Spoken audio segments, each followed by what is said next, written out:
expert in early intervention strategies executed on a large mass scale using the FLCCC protocol, as well as COVID patient ventilator protective strategies to optimize COVID patients on the ventilators. My story actually begins back in May of 2020. I was one of the original nurses that went to NYC to help with the COVID pandemic, because as we remembered, they needed nurses. And most importantly, they needed ventilators. Well, I was the whole package, a flight nurse that can manage ventilators.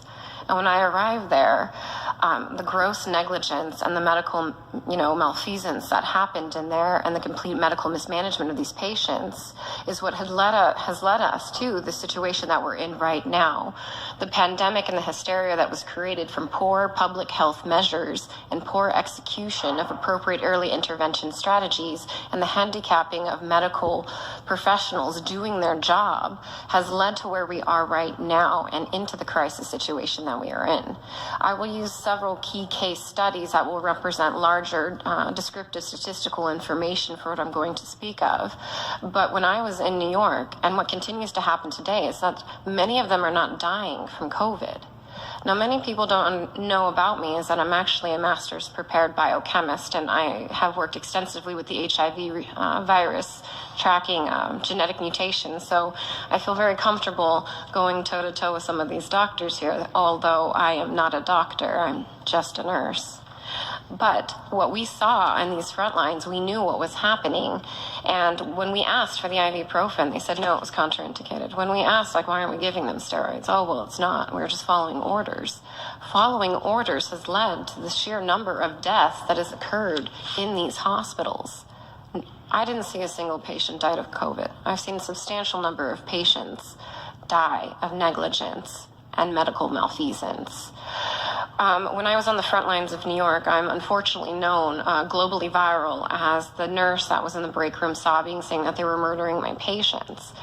The pharmaceutical companies had gone into those hospitals and decided to practice, I guess you can say, on the minorities, on the disadvantaged, on the marginalized populations. That we know I was there and I saw that the pharmaceutical companies were rolling out remdesivir onto the patients. I tried to get a hold of the IRBs. I tried to get a hold of my appropriate chain of command. I tried CMS. I tried Department of Health. And they rolled out remdesivir onto a substantial number of patients for which we all saw it was killing the patients. And now it's the FDA-approved drug that is continuing to kill patients in the United States. As nurses, we've collected a statistical or descriptive amount of information that you may not get from the doctors, because from where they do quantitative data, we do qualitative data with a humanistic, phenomenological approach in nursing research. And so we've collected the data from all of these patients across the country from which we have been helping patients, because I formed the organization American Frontline Nurses and the Advocacy Network so nurses could advocate for these patients. And all of this data pool shows that as these patients get remdesivir, they have a less than 25% chance of survival if they get more than 2 doses. Now they're rolling it out on children as well and into the nursing homes or skilled nursing facilities as early intervention, when, as Dr. Pierre Corey and Dr. Merrick have already demonstrated, that there are cost-effective medications out there, and we are going to see the amplification of death across our country. And we haven't even touched on the vaccines, for which all of our expert panels have already very well described that situation, so I won't touch on that, since many of them are by far superior to me than even I could ever hope to be. But I can tell you that 2 days ago, I flew out my first 10-year-old with a heart attack, and I had to fight the doctor in the ER because he's like, 10-year-olds don't have heart attacks. And I argued back and forth for 30 minutes to force his hand to get an EKG, to find out that he had almost a complete STEMI, which is ST elevated myocardial infarction, for which you could see it lit up on the 12-lead EKG. And he's like, well, that's not possible. And I'm like, well, he was just vaccinated yesterday. It is very much possible. At any given time, people are getting a hold of me and the nurse advocates at American Frontline Nurses to help advocate, because as you've seen, there is victim shaming that it's anxiety, it's this.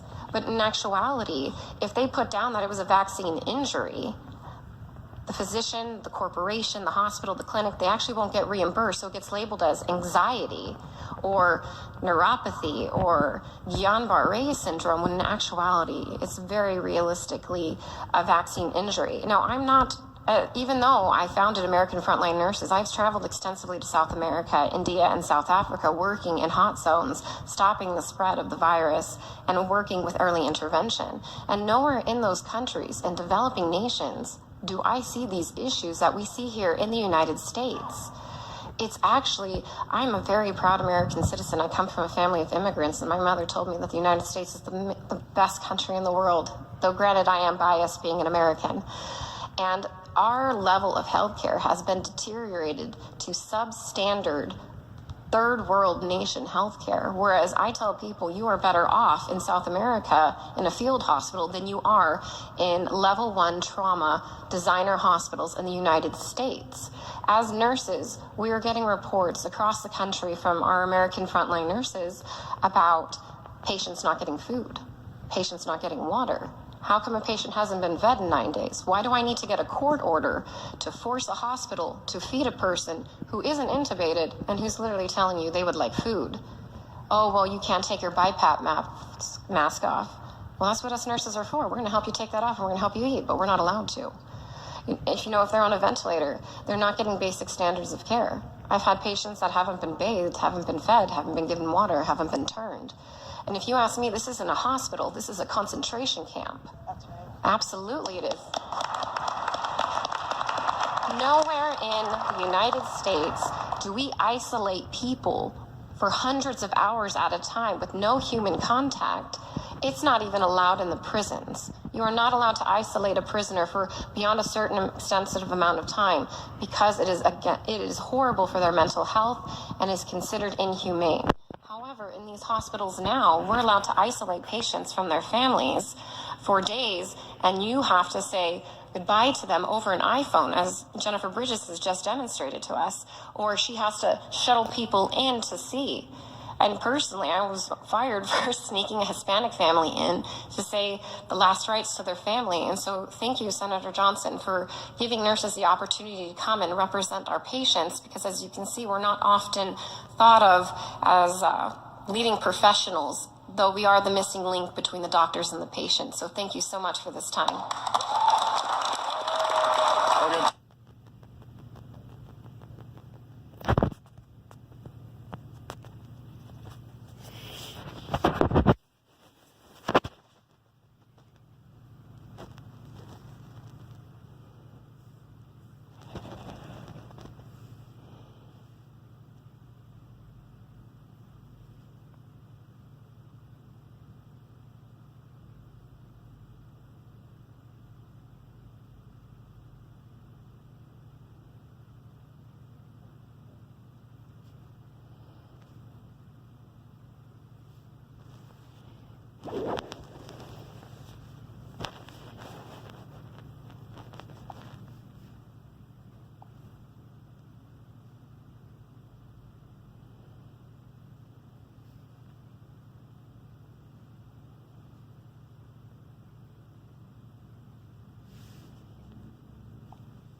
Registered nurse. I've been a registered nurse for over a decade.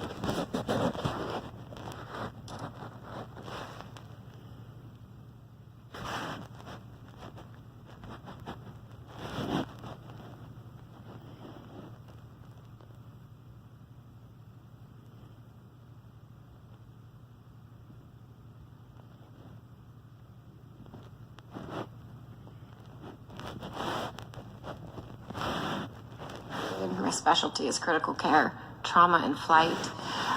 Since the start of the COVID pandemic, I've actually been rebranded, I guess you can say, as a leading expert in early intervention strategies executed on a large mass scale using the FLCCC protocol, as well as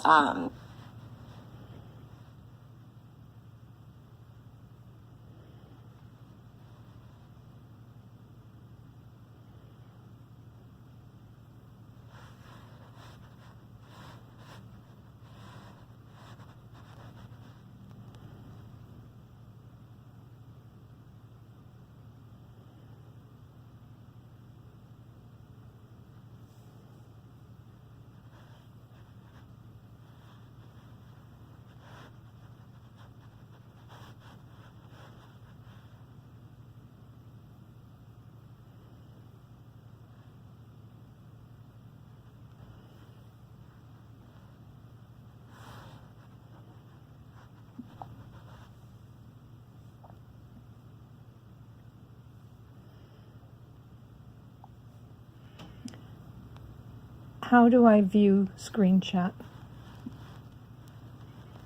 Here's a summary from Business Insider. How to find screenshots on Windows 10. 1. Open Pictures in the File Explorer. 2. In Pictures, open the folder that reads Screenshots and you'll find all the screenshots you've taken. 3.